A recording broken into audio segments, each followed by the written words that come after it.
Hello, everyone. Welcome to the second panel discussion on cybersecurity and cybercrime. So first up, we're going to start with our essay presentations, just like the last panel. So I will begin by introducing our essay winners. First up, we have Jonah Hill and Tim Maurer, who submitted the essay, "The Internet's Future is Asian, an Opportunity for International Cybercrime Cooperation." So they'll give their first presentation.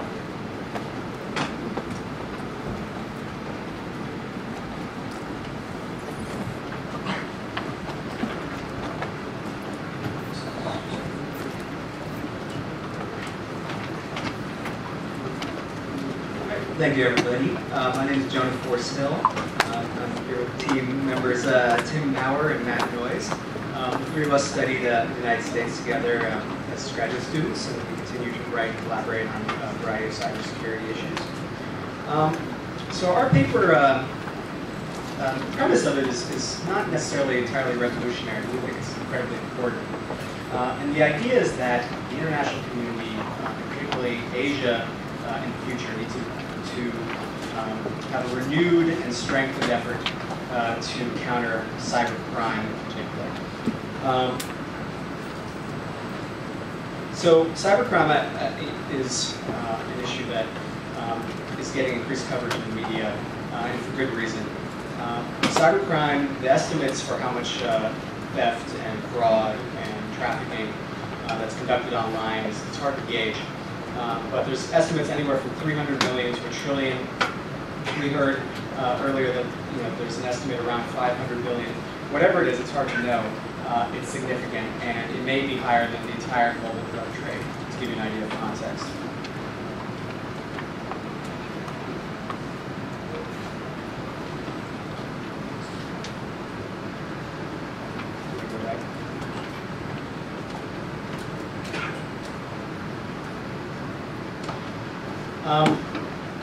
So the reason that there is so much crime online should be fairly obvious, but it really is the nature of computing. Computing, by its very nature, is generative, meaning that it's quickly evolving. And it evolves so quickly that the institutions, the legal mechanisms, the forensics capability really can't keep pace with the changes in technology. And further, because of the nature of the internet, we have a system that is transnational. And what that means is that criminals are able to be located in one place and commit crimes in an entirely another location, making law enforcement incredibly difficult. Here's some statistics that's provided by Akamai on the range of countries that are being affected by cybercrime. You can see that it's really an international problem that's affecting every country, regardless of how integrated their internet is into the rest of the world. It's a problem that's happening basically in any country that's online.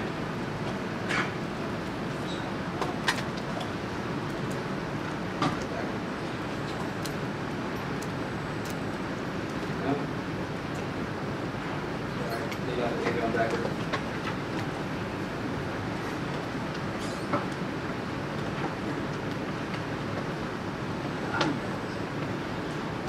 So one major reason why internet crime has been so hard to address is that there really hasn't been a lot of international cooperation, at least formally. The most important cybercrime agreement that's in place now is the Convention on Cybercrime that was organized as part of the Budapest Convention. Now, there are other treaties that exist, but this is the one that really has actually the most signatories and has actually had the most relevance. But the problem is just looking at this map that really outside of Europe, very few countries have signed on to the agreement. And it's really hampered the type of international cooperation that you want to see dealing with crime in the future. Now turning to Asia, the number of internet users in China is already more than that of the United States. And that's significant.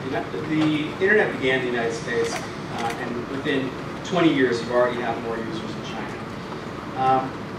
Asia, by 2015, Cisco estimates, will generate more internet traffic than any other region of the world.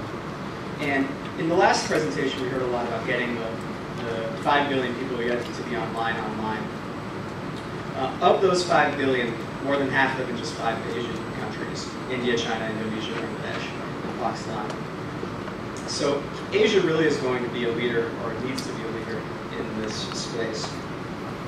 And so we see this as an opportunity. It's a risk, but it's an opportunity. Because as more and more people in Asia come online, more and more people become victims of crime, both from within Asia and from outside. And what we think is important is that Asia start to facilitate the kind of regional bilateral cyber law enforcement cooperation that's necessary to fight against this crime. And we see this really as an opportunity. And there's a lot of benefits to addressing cybercrime beyond the immediate benefits of stopping crime. First, it's a cost-effective means of improving cybersecurity. It means that you can develop norms for cyber behavior. You can reduce risk of broader conflict by building the kind of trust in institutions and mechanisms that you need when actual cyber crises happen between nation states. And it also provides a kind of hygiene for the internet so that there's less noise and malicious software moving around that makes it hard to actually identify real cyber threats generated by states or by really sort of national security type threats. So, as we think about bringing the entire world online, it's important that crime really become a area of focus, because it's a place where national security threats or national security interests are sort of pushed to the side. It's an area where countries around the world really have a similar understanding of what constitutes crime and really can cooperate. So I think we're trying to shape a discussion in that direction. So thank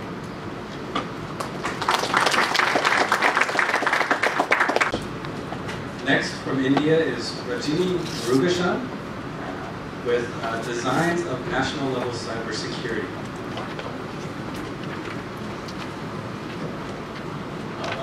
Good afternoon, everyone. I'm going to be talking about cybersecurity and designing policies at the national level. And I try to combine two things that I really like also. So I like pottery, and I like cybersecurity, dealing with cybersecurity issues and policy making in general.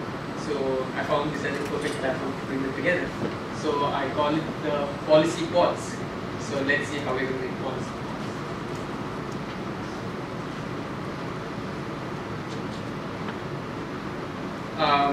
As we know, the debate has generally it's been an old debate. So the debate between security versus liberty, and the debate on what kind of policies we have to make is embedded in this, is like presented in this very old debate. Now, I really don't have to elaborate more on what the debate is about, because it's obvious that there's one side that's arguing that mostly the governments and mostly what we call the big brother, we are arguing for increased security and increased security through surveillance. Whereas there's the other side, they're like the individuals and then there's civil society that are arguing for greater liberty and individual freedoms. Now there are people who have argued that one cannot be without the other, and then people say no, sometimes security has to trump liberty and liberty has to trump security, and they provide the circumstances for that. In my paper, I've argued that both can coexist, and it is possible for both coexist, but it depends on how you choose them to coexist. Like if you're going to embed liberty into security, that's a different instance from embedding security in liberty. Now I know this difference is not very obvious from what I'm stating, but if you look at it, like if you're going to talk about liberty in a security context, you're obviously going to privilege issues of security higher than that of liberty. So what you will end up having is basically big brother policies, where you're going to have increased surveillances, and incidentally, whether you like it or not, you have to infringe upon individual liberties. Whereas if you have a policy of security that is within a larger scope of like a democratic policy, like a libertarian view of how security security policy should be done, then security becomes a subset of this greater policy issue. So in my paper, I've argued that this would be like a more feasible, a more acceptable way of framing security policies. Now, why? So the main question is like, okay, fine, there's security, there's liberty, and we know that these are the two big contentions right now. But then, why is it even important in the first place?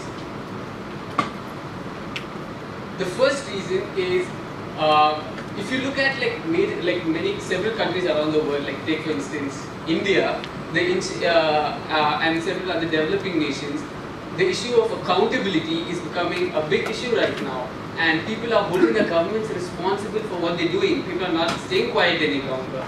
People want to know what their governments are doing. Even in the United States, like look at the entire Snowden issue. Like everybody's talking about how accountable is the government for their actions. And this is becoming an increasing reason for why it is important to discuss security versus liberty issues in the cybersecurity context. Secondly, it's the geopolitical interdependence. Now, if you look at it, like there's several countries, like with the global economy expanding, the globalization already like kind of complete. Countries are like interdependent on each other, not only for economic purposes but also political purposes. And when this interdependence exists, then it becomes a necessary feature of the dialogue between these countries to talk about like their security and their liberty issues. Third is the question of rule of law. Now, several countries, especially in the in the Middle East, are like criticized largely for dictatorial policies and things like that, and arbitrary policies. But then, when you talk of rule of law, and especially in democratic nations, then it becomes very essential to talk about like how the rule of law surpasses every other consideration, and you have to really discuss security. You have to put this debate between security and liberty under this concept of rule of law. Secondly, how do you make these policies, and how do you implement these designs in reality? So to build a national level security policy, you have to begin at the user level. Now the reason it is important to start at the user level is because any policy that you're going to form in abstraction at the national level or the international, you can have like 1,000 conventions, you can have like 1,000 national laws, but they make no sense if the end user does not feel that policy impacting him or her. Like if I'm going to log on to Facebook today and I see like I still can't find out where all my data is going, that's going to create a lot of apprehension in me, and that's what actually is create like a survey by the Financial Times showed that though users were increasingly like they want a greater security like in the applications that they use, these companies did take positive steps towards like improving their security policy, but this was not reflected in the applications that we're using. Like it was the same, like minuscule, like writing. People in the terms and conditions, they would like it would be reflected, and people wouldn't even see that. And for users not knowing this, like they, in fact, it showed that users were less likely to use those applications again. Second, the next way to implement national level policies is also to design an expansive network level policy. Now, what does a network level policy mean? Basically, it takes in this like different stakeholders like internet service providers, and it basically formulates a guideline, a good practice guideline for them to follow. Now, these have to be more flexible than the user level policies because you do not want to like restrict competitive practices within among internet service providers. So you would want to like have a policy that's flexible and allows these companies, like usually they're private actors who are in this like network level policy region. So you would want them to provide like a flexible tool for them to, but then you still want to restrict them within a certain framework. So that would be a very important consideration while making a national level security policy. And finally, it is the national level policy itself. So the first to dictate how good the national level policy would be. Now, the previous speaker obviously told you about how do you design, how do you implement an international policy. Now a national level policy is like a midway between what its own local considerations are and what its international obligations should be or are already under conventions. These are just different ways you can make the policy. So no matter what your policy is, and each national level policy is going to differ, and it has to differ simply because it has to reflect local conditions. And if you're going to have an international policy, serious questions about who is going to make these policies, or who's going to be the previous speakers did say that there's several countries Pakistan, Bangladesh, Indonesia who will have to lead the future of internet policy, or who will be greatly impacting the future of internet usage. Now, if you're going to decide to have an international policy, you have to decide on who's going to make that international policy. Well, if you start from a top-down approach, bottom-up approach, then you're going to have a lot of national policies coming together, and then from there you can proceed on to an international policy. The team we have is from Korea, Eugene Song and Sungha Park, with suggestions of international cooperation for cybersecurity. Good afternoon, ladies and gentlemen. I'm Sungha Park, and here's my team member, Eugene Song. Now, we'll suggest about the international cooperation model on cybersecurity.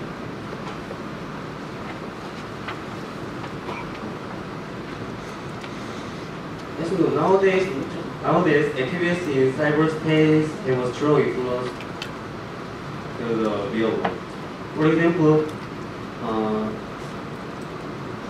black hackers anonymous have a political influence, and Stuxnet, which had critically attacked the SCADA systems, and the US Army fight to military facility, a man played drone in hacked.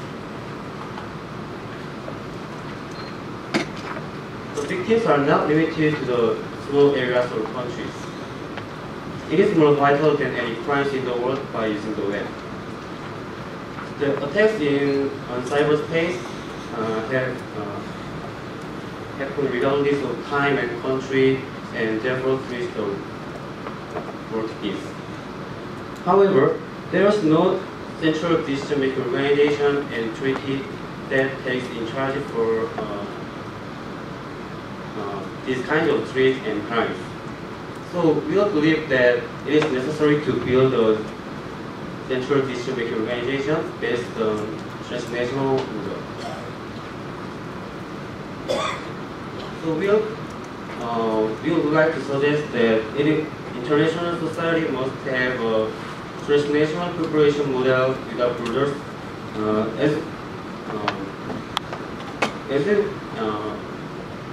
As we went through our research, we found out that many developed countries have two similarities. The first is the presence of the control tower, and second was that it has an information sharing system between the government agencies within the country. We saw that these two factors must be two key factors when we building up the transnational decision-making body. With the establishment of the information sharing system, it is possible to improve the standard of cybersecurity among nations and counteract immediately and precisely against a specific threat. Next, we'll explain about the necessity of the ODA. Science technology rapidly develops and changes every day. The existing gap between developed and underdeveloped countries affects the development on the information and communication technology. The lack of technology means the lack of capacity to protect its own cyberspace. Also, with the development country painting it on cyberspace are having more threats to the security.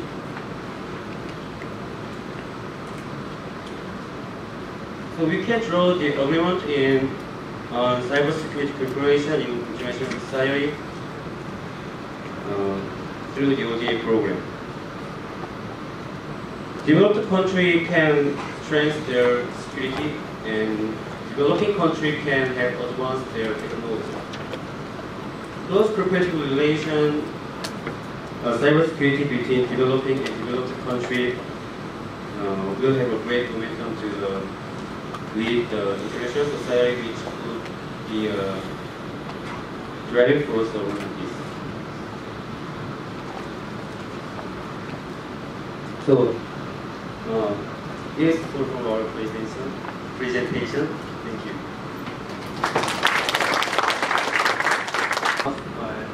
Shannon Bassett. So in Northeast Asia, the nations with the greatest potential for security cooperation is also the greatest military rivals. How do we proceed? Korea?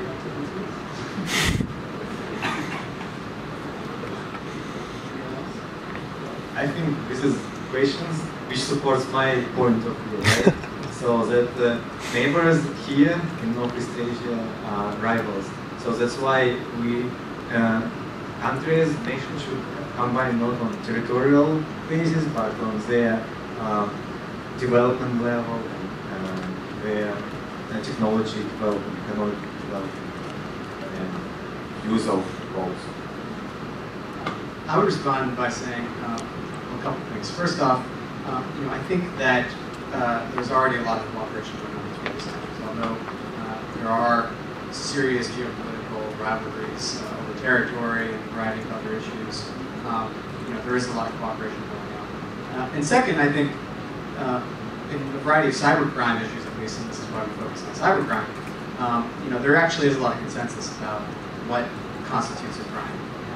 Maybe on the periphery, there's going to be some things about intellectual property, what constitutes that, or what exactly is crime. But I think you would find, and this is probably true internationally, but I'm sure in Northeast Asia as well, that the big things on that are problems in cybercrime, kinds of financial fraud, those type of issues are issues that governments and peoples can agree upon. So I think it's not necessarily going to be a tractable.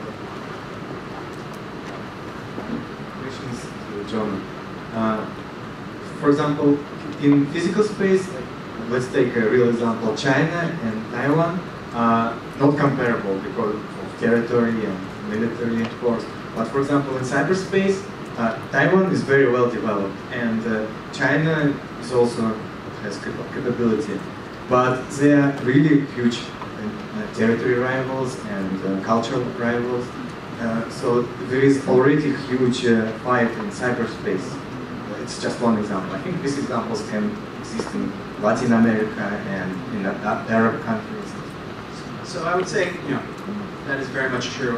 One area to look into, I think, is cooperation on piracy. There's actually been in Northeast Asia and Southeast Asia a lot of cooperation on anti-piracy, protection of the seas, and even when there's places of territorial disputes that countries can agree upon the sanctity of shipping routes and the importance of protecting international trade. So I think, like you said, there are very serious territorial issues, but those can be overcome in situations where there is agreed upon principles and we have that. Okay, so the next question is from Chenny Han. Who has the responsibility of cybercrime? The nation which has the cybercriminal or the cybercriminal itself?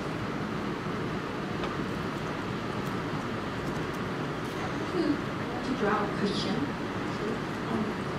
In the cyber warfare, cybercrime, and cyber terror, I want to ask you guys in the audience, how can you differ these three things?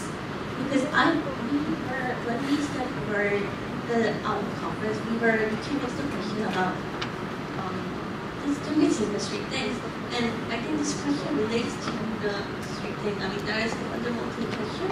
So, to ask, draw your question. The cyber warfare, cybercrime, and cyber terror. How are you? answer the definition for cybercrime. No, but let me offer some thoughts. I think that's a key question, because one way to define traditionally like an act of crime and an act of war would be an act of crime takes place within the boundaries of the state, and then you have jurisdiction and you define it as an act of crime. And then when you kill someone outside your borders, it's considered an act that no longer works because the border breaks apart online. So I think the two other approaches are whether it's intent-based or fact-based, and whether the intent is your political motivation, and that is kind of the determining factor, whether it's fact-based. I think the two have value. The town manual, etc. That's the big debate right now. For our intents and purposes, cybercrime is primarily either with a financial incentive or something with regard to, I think, with China and Taiwan, if we look at child pornography, where you could imagine that even between two countries, like China and Taiwan, that in spite of all the political conflict around it, there are certain small issues, be it child pornography or be it DDoS attacks that could threaten the integrity and the availability of the internet to both countries, which both don't necessarily have an interest in. They could collaborate on trying to make sure that there's no non-state actor that allows either the Chinese internet or the internet in Taiwan to go down with a DDoS attack. The question is, how do you define those, and how do you make sure that you depoliticize the issue, that you enable cooperation?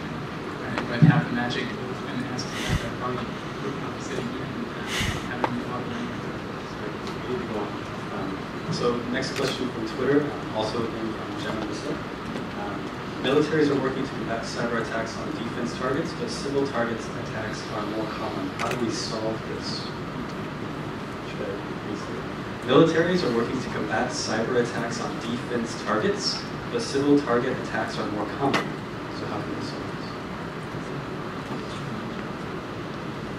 I think that it should be collaboration between military cyber forces and private cyber institutes, cyber companies, antivirus companies like famous name like Maurer and Kaspersky and Korea. This is my thought. Because cybersecurity always happens in a new situation. So instead of making a new decision on every issue, we believe that appropriate regulation on a wide range of case by case, just like the U.S. law system, because we can apply it by a case by case, and then in this case we can apply this policy, and then in this case we can apply that policy. So besides, we think that the government should be actively involved into the issues and then take care of the civil attacks, because yes, civil attacks are more frequent. And in Korea, there was a student. He, in the Black Hat conference, he hacked the smart TV, and recently, these days, there are smart TV, smartphones, and smart everything. So it's more easy to hack into a lot of various information. So we believe that we agree with the point that the private civil attacks are more frequent, and then we think that the government power should be more stronger. They might have big brother problems, but we think it should be needed. And then yes, the case by case solving system and regulations. I would like to offer a simple solution and like something that's not based on something that users can do. Like we can depend on governments to make laws, and we can depend on courts to pass judgment and decide cases.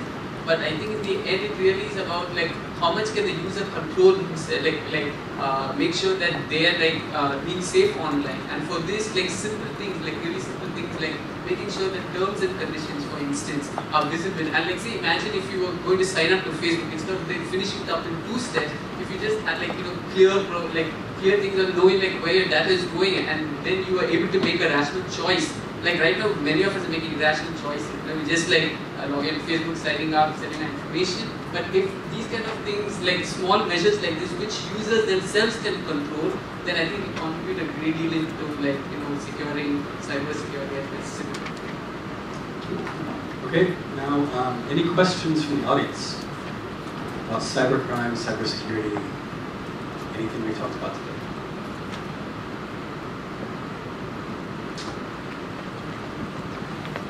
Yes, sir. I think it was Paul.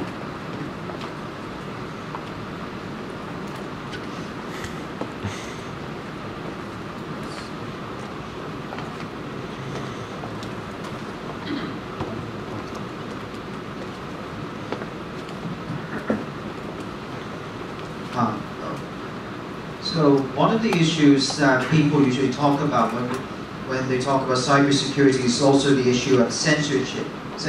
Like for instance, when we talk about China and the often mentioned Great Firewall in China, it was originally there, well, at least what the Chinese Communist Party says is that they put it there to censor things like child pornography or socially dangerous material.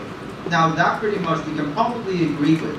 But then the Great Firewall of China and all these controls that they have on the internet means that sometimes they can block foreign sites or they can block specific searches about, for instance, Tiananmen Square or Tibet.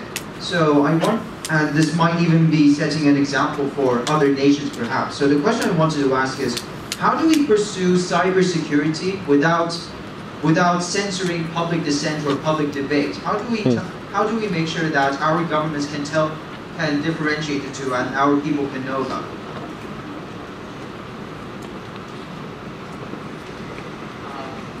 That's actually a really interesting question, and like I said, like it really begins with the security versus liberty debate. And if you look at most countries, they do have something called as anti-sedition laws in some form or the other. It's named differently or whatever, but essentially it is to stop, like, you know, an essential form of a government is to stop dissent, like in whatever way, the way they control the press or whatever. And this is one way they're increasingly doing it. And the way you can do that is by ensuring that the press is protected. So once you ensure a free press, so that would even include like communication over the internet. So like by tackling this issue under like sedition laws, I think you will be able to better handle them over like because it's just internet is just an extension of like, you know, press over like the cyberspace. So then you will, I think, better able to tackle this problem. And to quickly, you just mentioned, I think there's also we might be at a point where cybersecurity has become such a big term and such an umbrella term that it's more helpful to distinguish different categories, which starts with whether you use information security or cybersecurity as a terminology.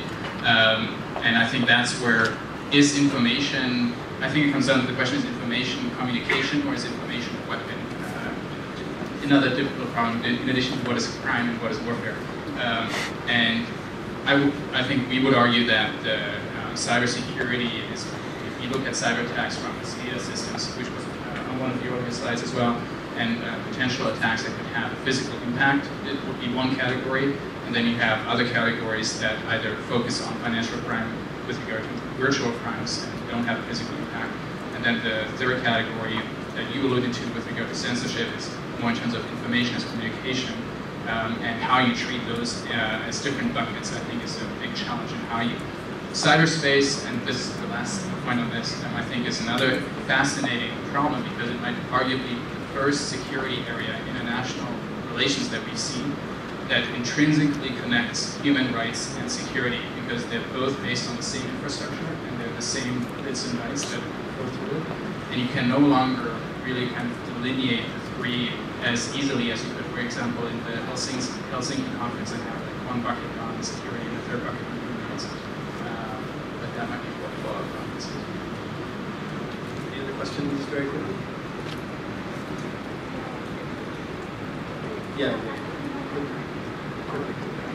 We believe that because it is evident that the government needs to take care of the situation and take care of all the information, even though we have censorship problems, because it's related to people's welfare. So, and you cannot lead it to any kind of other countries because sometimes the information is related to the national security. So you have to take care of it within the country. So we thought that the Koreans tend to think that the government is hiding everything, but like the NIS problems we're having frequently, recently. So we thought that the government has to communicate with the public by using the SNS, like the Blue House is having an SNS and showing every thing they're doing. And I think that makes people trust more. And I think this is related to the public's trust about the government. So I think they have to communicate more and then act fast whenever a case is happening. That is all. Maybe one more question? Yes, sir. Personal opinion, I'm seeing an increasing level of interstate cyber warfare increasing, which I see will hamper collaboration in terms of harnessing the benefits of the cyberspace in other aspects of development. How can this be tackled? Because it's going to impact in the near future on states' collaboration, on both education, e-learning, because it's going into another phase of warfare like the nuclear arms race that is, we're trying to reduce. Thank you. My favorite part of discussion about cyber warfare. Yeah, I think it's a really huge issue, and this is actually a start point of collaboration, international collaboration, because same as in nuclear case, when small countries also could create nuclear arms and threat big countries. In same case, even in more details, like even some small organizations, terror organizations, can also can cause a lot of threat to nations. And when nations create cyber warfare and then it reverse engineered, when it's how's it reverse engineered? It's too specific term. When it's, let's see, when cyber warfare is released in the internet, created originally by nation, but then released to internet, everyone basically can open it and see code and reuse it, and that's, can reuse it. And reused cyber warfare become even more dangerous than original one created by nation. That's why it shouldn't be created in a region at the first basis. That's why I think it's start point of collaboration between countries. They should understand that by no means cyber warfare should be created and at least and released at most, because it's just destruction of the cyberspace and all the infrastructure. Two quick points, one pessimistic one and one optimistic one. I'll start with the pessimistic one first. If you look at Stuxnet, arguably the most potent cyber weapon we've seen today, it was very sophisticated in the targetedness of how it affected the system. So you could make the argument that the more sophisticated you are as an actor, the more targeted your cyber weapon will be. The problem is, if you are less sophisticated of an actor, you might still have the same capability in terms of the weapon because you are able to reverse engineer it, but you might not be as targeted, so you might actually cause a wider effect. So there's arguably a common interest actually among states, because even as they're pursuing these policies, they're actually providing the blueprint for non-state actors, criminals, to use these, but the criminals not having the resources to be as targeted, and therefore having a wider effect for the system as a whole. On a good note, I think that we've seen some progress. There's a group at the UN that has been looking at this and that recently confirmed that we need to have confidence building measures and that international law applies, so we talk about international humanitarian law. So there's progress, but I think there's also more of a realization that this might be a bigger threat. Okay, we're about out of time, so I'm just going to give each team a little bit of time, maybe 1 or 2 minutes for final comments. So I guess first.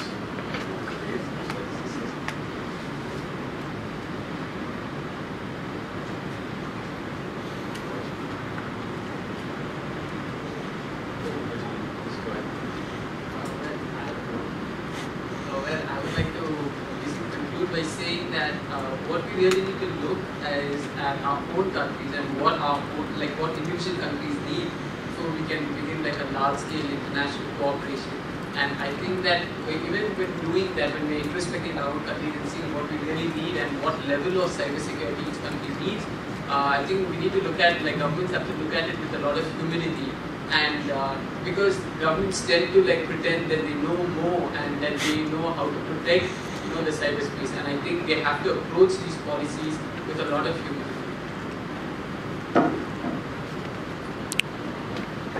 Mr. Reynolds said at the beginning of his presentation that 20 years ago he had a hard time finding a computer here at the university, and in one of his slides he showed, I think it was the self-driving car as well as where we stand today. Today we only have 2 billion people who have access, and yet another 4.5 billion people are to gain access in the near future. South Korea is one of the most wired countries. That doesn't, as we've seen in our slides, apply to most of the other Asian countries.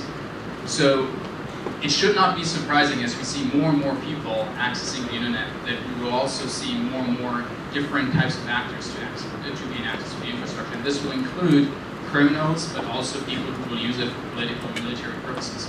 So it shouldn't be surprised that the virtual world, which is an extension of our physical world, will also include crime. The question is, what do we do about it? And as we've outlined in our presentation, we believe the system is based on trust. If you look at the certificate authority system, if you look at social media, whether or not to accept a friend request, is this person actually a friend or not? It will have big implications if this malicious activity isn't kept at a tolerable level, because the trust will break down similar to what we see in the financial system. Because the political issues are so complicated and challenging, we believe that cybercrime should be a priority in terms of fostering international cooperation, so that people in different states get to meet each other and build trust over time, so that we can then tackle the more difficult questions by on the one hand reducing the noise, but at the same time building trust, because you've met the person, you know who to call. Sometimes it's as easy as keeping an updated contact list and knowing who to call in the other government. That turns out to be harder than in most cases. So that's why we have had this dual approach of saying focus on the domestic level and building a national law enforcement capability. That's where the capacity building comes in if we're talking about developing countries. And at the international level, harmonization of laws and trying to have a global approach of how to tackle this problem. And that's where we believe, because of Asia's key role in this in the future, with regard to the remaining 5 billion people that are yet to access the internet, that's where South Korea, but also Asian countries, can have a big impact on the negotiations when it comes to cybercrime cooperation. I think you all also activities in cyberspace not merely steal information, but exert influence on the ruler computer system as well, such as computer-based industrial and military facilities. And today we came up with an international control tower-centered cooperation system to prevent cybercrime cooperation through OPA and organizations establishment for cybersecurity. And we thought our things were really great, and it was really nice to hear from all of you, and we learned about the real problems, because we the 2 factors we highlighted today for setting up a cooperating system. We know that it still has a lot of flaws. Our ideas has a flaws in the terms of diplomacy, but we believe that this will be maybe a good idea for when setting up for the radical direction of establishment of peaceful international cyberspace. And it was really nice to hear from all of you, because we're only a sophomore and college students. So yes, it was an honor to stay and participate in this conference. Thank you for the audience and the honorable chair. Okay, thank you everyone. Just to some concluding remarks. Cybersecurity and cybercrime are both huge areas in themselves, and today we've heard a lot of, we've at least touched on almost all of the huge issues that need their own conferences just to solve. But we've heard at least 3 interesting perspectives about how countries can potentially go forward. We've heard a lot about collaboration, a lot about definitions, which is definitely a problem in cybersecurity and cybercrime, especially since many organizations are defining, let's say, cyber terrorism, cybercrime, cyber war differently in different countries. One thing that I didn't hear much about that I would have liked to hear maybe a little bit more is that basically we're all, whenever we're talking about cybercrime or cyber war, cyber terrorism, something like that, we're talking about an assumption of attribution. And attribution online is very, very difficult. And whenever, I guess we've heard about trying to build trust between countries, but if these countries believe that other countries are attacking them, just going a roundabout way to do it, how do you build trust? So definitely there needs to be some sort of dialogue, but we also need better ways to attempt to attribute crimes to the actual criminals. And I can tell you that's very, very difficult right now. And then that comes back to intention. So if somebody attacks you, is it just someone in their mother's basement hacking you for fun, or is it a government-sponsored agent that's trying to start some sort of war? Right? So attribution, I would say, is also a big part that we should consider about how collaboration or cooperation between these different countries can help. But very interesting conversations. I wish we had much, much more time because we were just flying through ideas. So anyway, thank you everyone very much. And